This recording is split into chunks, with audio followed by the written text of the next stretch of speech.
for those of you who don't know me, my name is Christine Groppi. I'm the daughter of Father James Groppi. And this is his bridge. This is the James E. Groppi Unity Bridge. And there's a reason for that, which I'm going to tell you in just a second. So my father was a Catholic priest, and he was made advisor to the NAACP Youth Council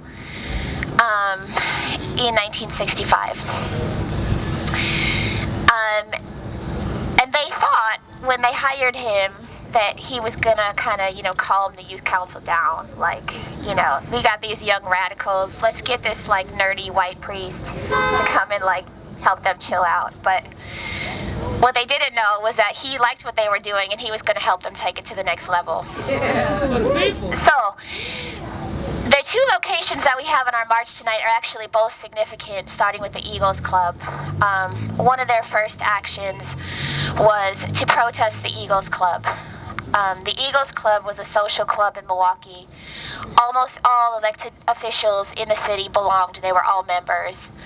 All the Common Council, congressmen, judges, they were all members.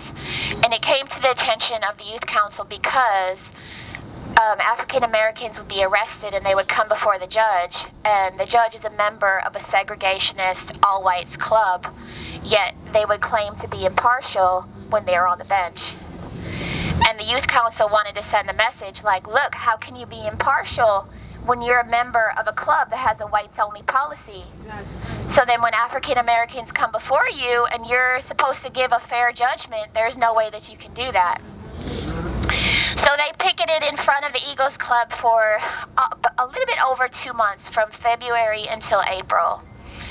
And then they decided it was time to escalate their actions. So they started to picket the houses of aldermen and judges, one of whom was Judge Robert Cannon, who lived in our favorite place of Wauwatosa. And as their protests started to get bigger and, the news kind of spread a little bit, they got a bigger and bigger pushback, including from robed and hooded members of the Ku Klux Klan. Somewhere floating around here, there's a picture of the Klan outside the Eagles Club. Yeah. So the white pushback was definitely pretty strong.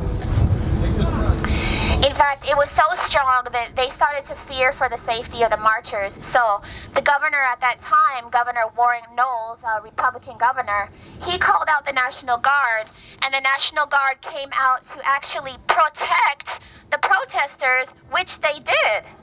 Awesome. Which is kind of an interesting contrast when we think about, things that have happened recently in the National Guard being called out at the behest of certain mayors that we're not going to name. Say his name.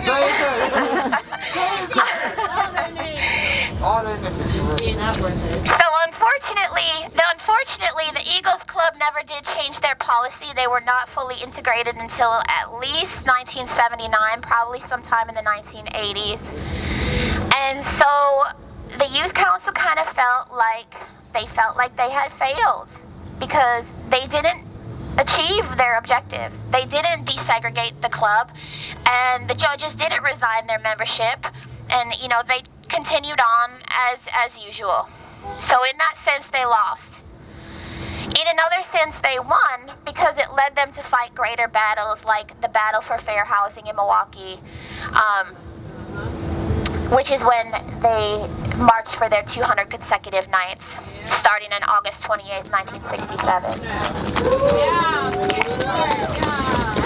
And the first marches actually took place where we're standing on this bridge, which was called the Mason-Dixon Line, or called the longest bridge in the world because it separates Africa from Poland. Ha ha ha. Real funny. So, on August 28th, 1967, they started from the 15th Street Freedom House, and they marched over here to the north end of the bridge, where they were met by allies who had known my dad when he was pastor of St. Veronica's on the south side. So they were about 200 people altogether. and they decided, they're going to cross the bridge. And as they came across, they heard just like noise, like thunder, about 5,000 to 8,000 screaming counter-protesters, screaming whites, screaming all kinds of horrible things. We want slaves, and N-word, go home and go back to Africa. Throwing rocks, throwing bottles, throwing bricks. Actually, over here on National Avenue, there was a car place called Crazy Jim's where they unscrewed the light bulbs and they were throwing the light bulbs at them. And finally, the marchers made it to their destination, which was Kosciuszko Park. And they found a picnic table. My dad got up on the picnic table and the police came over and said, "Father, say your prayer, whatever you're going to do, because we can't hold this crowd." And they pretty much ran back to the north side. And then the same thing happened the following night, only with the counter demonstrators, an even larger crowd. And that night, when they got back to their home base, their Freedom House, they found the Freedom House on fire.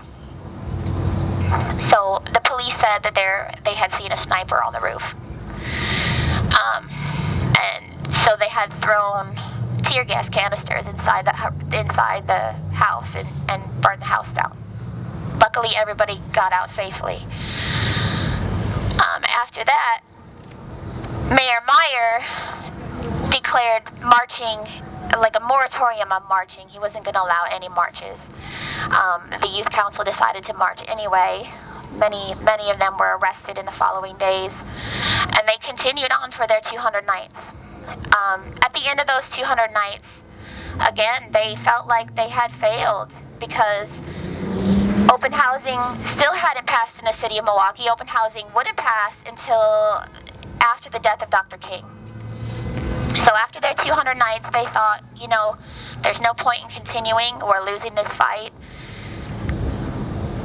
Having no idea that in just a few weeks, it would pass.